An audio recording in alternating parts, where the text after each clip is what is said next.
Hey folks, how you doing? It's been a wee while. Sorry I never got a video up this week.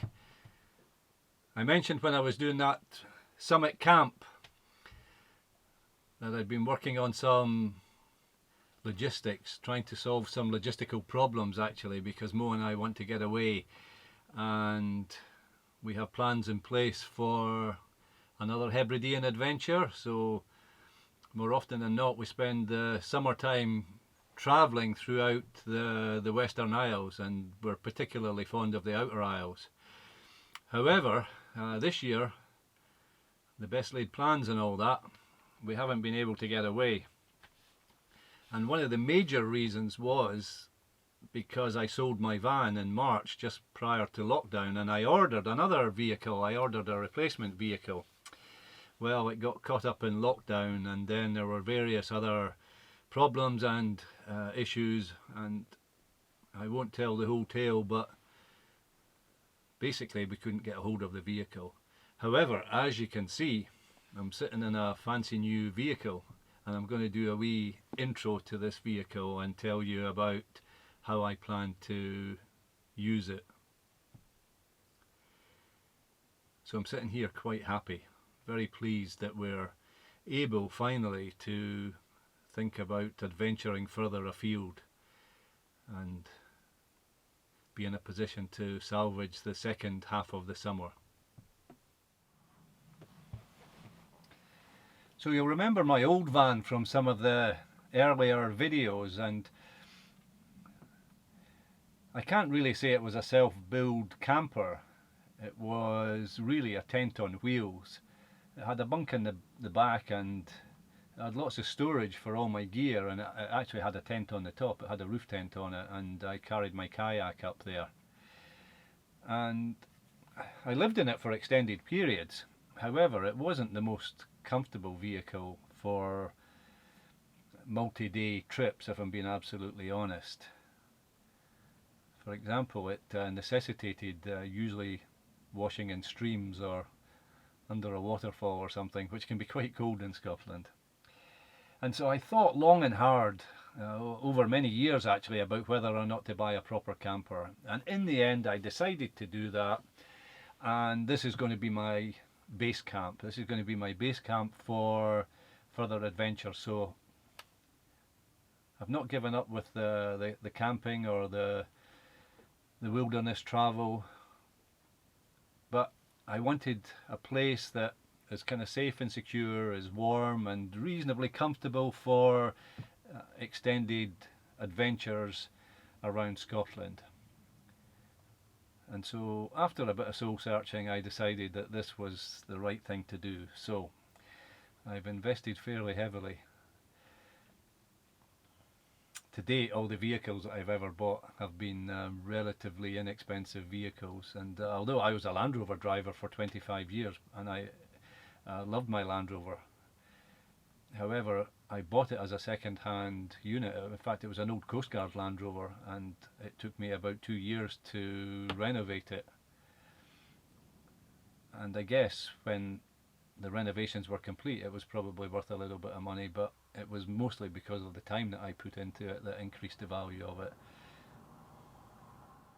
So over the years I've used various vehicles as my base camp for the exploration of the wilder parts of Scotland. So I'm sitting here trying to convince myself that I haven't sold out and gone for luxury and comfort. But I do intend to use this as a base vehicle. I'm getting a wee bit older now, and I think I've maybe earned a little bit of comfort.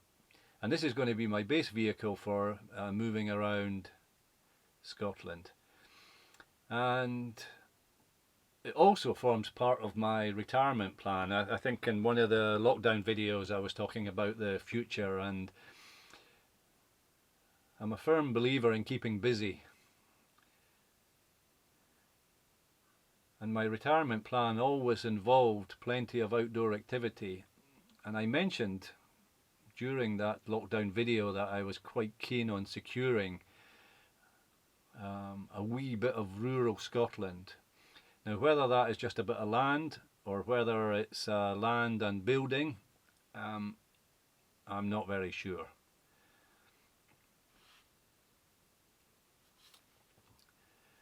But this vehicle is going to form part of the future. So for example, if I did simply secure a little bit of land to to play on really, then this would be the accommodation or the shelter. If I secure a wee button bend someplace, then this is a vehicle that I'll use for tootling between the wee button bend and home, and maybe adventuring along the way. I'm not in a particular hurry to make the decision about whether to go for land alone or to go for a wee bit of land with a wee building on it. We'll just have to see what I can find. I've been doing lots of research, come up with a few places that are of interest, so maybe on this trip that's coming up I'll be able to scout out one or two of these places. So I'm hoping to get away into the hills, by the coast, wee bit of everything, in the next 2 or 3 days. When I'm away, I'm going to film pretty much the whole trip so that we can share it together. However, sadly you won't be able to enjoy it in real time because I'm not sure how easy it will be for me to upload videos.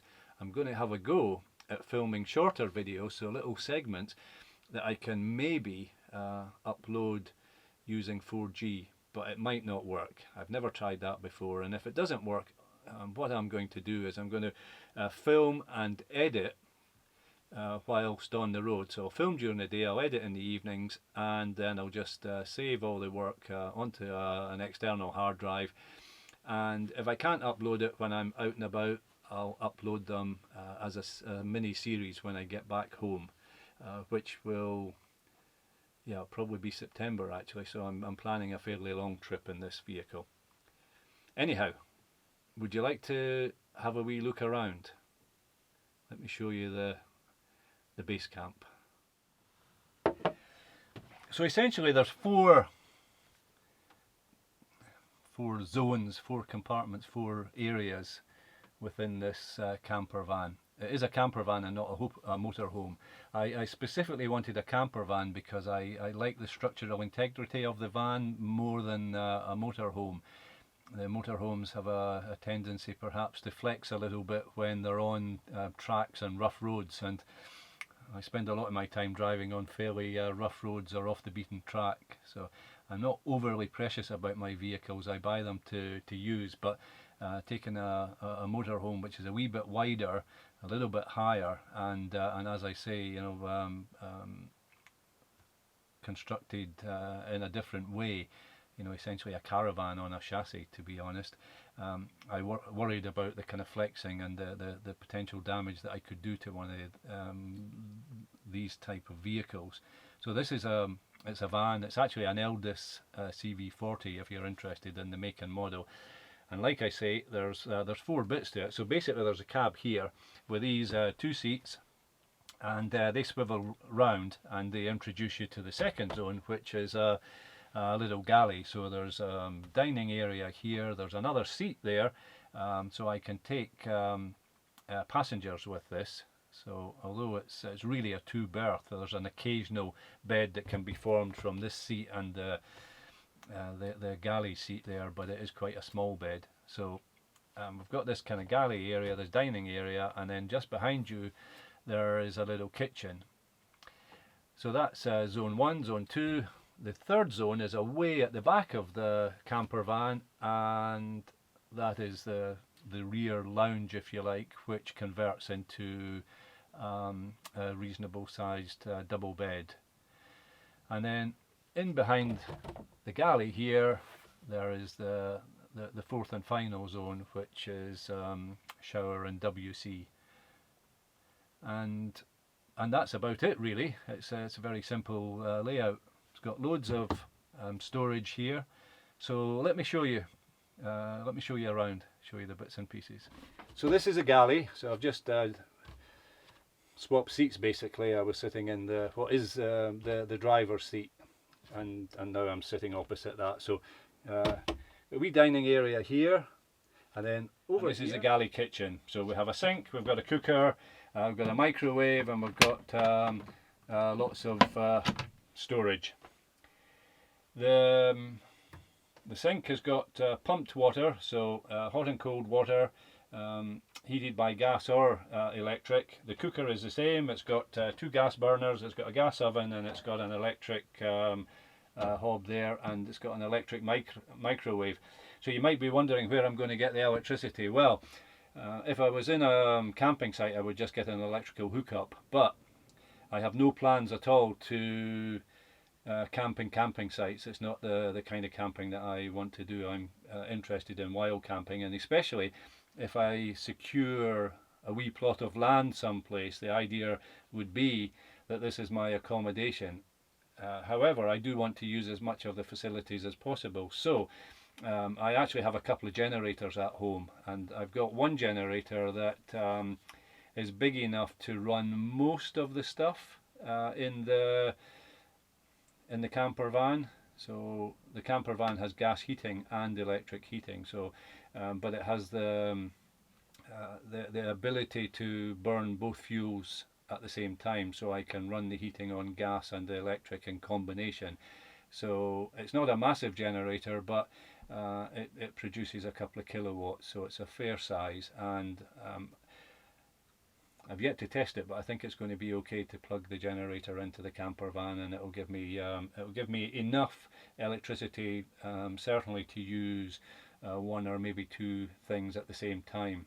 There's also a 12-volt system in this van, and the 12-volt system, I've doubled up on the battery, so I have quite a big bank of batteries here, so that I can off-grid camp for quite long periods.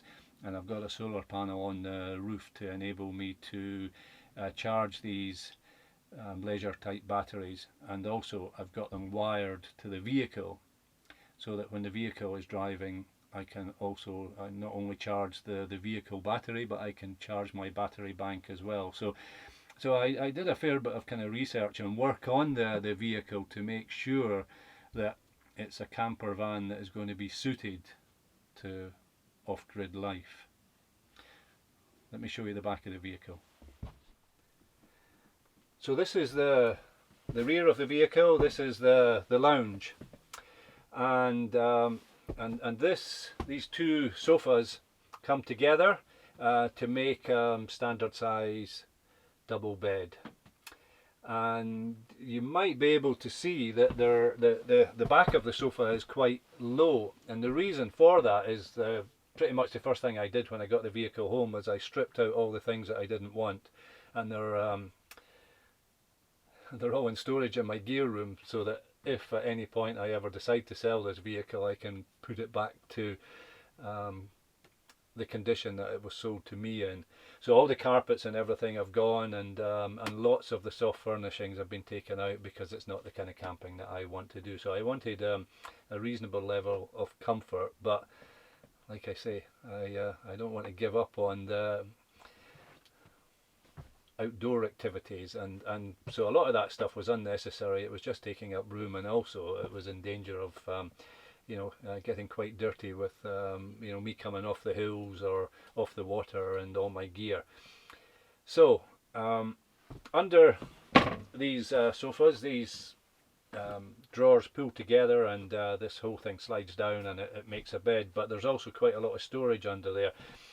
In this storage compartment here, I've pretty much filled it with batteries, to be honest, and they're all wired together and connected to the solar panel on the roof, and then there's an indicator in here that tells me whether they're charging from the sunlight or not.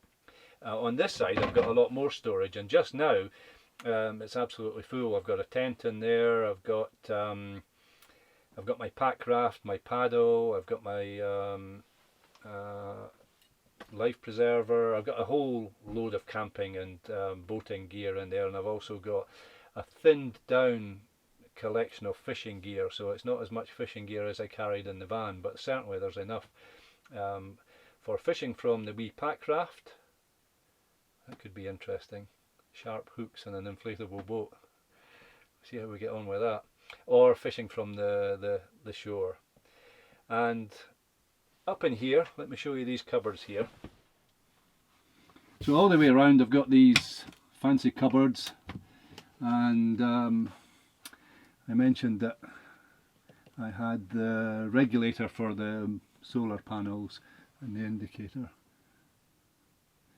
It's flashing green, that tells me that they're being charged up. And I've got my clothes in here, so you won't be surprised to learn that I've got a collection of plaid shirts in there. My old fell raven trousers and t-shirts, and that's about all I need. I carry my midge jacket and my shell layer, my waterproof jacket and my waterproof trousers just in the door pocket. It's fine and handy. If you pull over someplace you've got to jump out, then your jacket is right there. It's just in the door beside you. They just they're not very neatly folded in, but they sit there fine and handy. Sounds like you got a text message there. What's left? That's about it. I just need to show you the facilities. Let me show you the shower room. So this is the shower room in here. Let me squeeze past there. So basically what I've got a wee sink there, got a shower, got some cabinets in there for toiletries and stuff like that, and it's got a chemical toilet, and it's got an underslung tank, so it's got quite a big water tank in it, and there's a grey water tank as well, so quite useful, and some hooks here for hanging your towel and stuff like that. This water bottle here is basically so that I can fill up the water tank underneath, so I'll just store that in there. Though normally if you were on a campsite you would just drive up to the water point, and it has a hose on it. You would put the hose into the vehicle and you would just fill the vehicle up. Well, I'm going to be collecting water from a burn or a stream someplace, and I'll just, this has got a spout on it, it's lying down there, and I'll just basically tip that up, and this is 20 litres. The tank actually takes 200 litres, so if I filled it full using this it would take 10 trips to the stream. However, 200 litres of water is a tremendous amount of weight, and I just can't ever see the need to carry that amount of water on one trip. Scotland is not the Sahara. I think it's not going to be too difficult to find water, so I kind of aim to probably carry about 40-50 litres of water at any one time. Although when I picked the vehicle up, the chap that did the handover told me that it was full, so we've already tested the shower to make sure everything's working. But I was also quite keen to empty some water out because it was so heavy. So. I forgot to mention when I was talking about the wee galley kitchen that I've got a fridge in here as well. So I don't know, I can't fold that any further back, but it's a fridge with a little freezer compartment. So that's real luxury. Cold milk for your cereal in the morning. Although I usually have porridge, so it doesn't matter. So it's a little 12-volt fridge. Shall we have a wee look at the outside?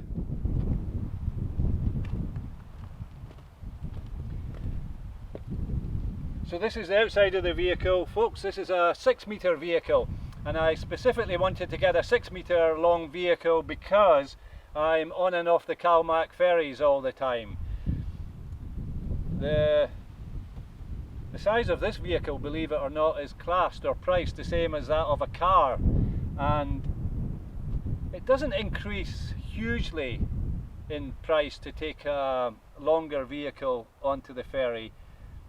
Certainly not if you were only going out there once a year or using the ferries once in a blue moon, but I'm on the ferries a lot, and therefore it was a consideration. But also this is quite a nice length of vehicle to drive around in, especially since I spend most of my time on tracks and single track roads and the smaller highways and byways of Scotland, so a little bit easier to pull over and allow people to go past so that you're not holding people up, and easier to manoeuvre into spaces for wild camping and stuff. Let me quickly show you the other side of the vehicle and then we'll wrap up. So basically it is just a camper van, and it's got all the usual stuff, but a couple of things that I particularly wanted. I wanted the pumped gas rather than the bottled gas. Now that might be a problem if I was planning on doing a lot of travel in Europe, but for the places that I'm going in Scotland, I know where I can get pumped gas quite easily, and so the underslung tank is taking up no room at all in the vehicle, and it's a good capacity. So for wild camping, I know that I can get a reasonably decent amount of time out of that tank. And then here we've got the freshwater system, and then that's the cassette for the toilet, and then I've got electrical input and electrical output. So I've actually got I can put power into the vehicle from one of these sockets, and I can also pull power out of the vehicle if I want to set up an external light or anything like that. There is an awning on the other side that I didn't mention. So basically this is it. This is home for Dave Outdoors Scotland, for us all to share some adventures together, which I'm very much looking forward to, and I hope you are too. Let's go back inside, there's a wee shower of rain coming over. Well folks, that's the tour complete. So I hope you like our base camp, and I'm certainly looking forward to sharing many more adventures with you. But that brings me to my closing remarks for this video really, and I'm harking back to comments that I made in one of the videos during the lockdown series, where I spoke about part of my retirement plan was to secure a wee plot of land, or perhaps an even smaller plot of land but with a building on it, a wee kind of homestead. And although I'm planning to continue with my hiking and fishing and camping and cycling and all the other activities that feature as part of Dave Outdoors Scotland and are important to the channel, I'm also going to spend, I guess, in the future, a fair amount of time, working in and around either the wee homestead or the plot of land that I hope to secure. It's very much going to be one or other because I don't have a budget for both, folks. And I guess that it sort of begs the question, will that reduce the amount of filming that I do? It certainly could reduce the amount of time that I spend, devoted to wild camping and hiking and fishing and so on. But that homestead series, if you like, if I can call it that, may or may not be interesting. Would that be something that the viewers might be interested in? Should I film some of that work? Should that become a feature of the channel, maybe a series, or should I set up a separate channel? I'm not posing these questions to you, they're really questions for myself, but if anybody has any thoughts on it, then I would love to hear from you. So there could be a second part to Dave Outdoors Scotland. There's kind of outdoors, doing all the stuff that you've become very familiar with and associate with the channel, and the second part of it might be working a wee plot of land or a homestead. If you do have any thoughts on it, let me know. I'd be happy to hear from you. I'm always happy to hear from you. Anyhow, I'm blethering, which I'm very good at, so I'm going to wind the video up here, folks, and I look forward to getting back to you soon. I'm heading off next week, like I say. Could be a fairly extended trip. If I can upload during that trip, I will do so, and if you don't hear from me for a reasonable amount of time, it's because I'm still on the road. But as soon as I get back and I'm able to upload, I'll do so. So keep watching, folks, and look out for the videos to come, which will feature both the Inner and Outer Hebrides. So thanks for watching, folks. Bye for now.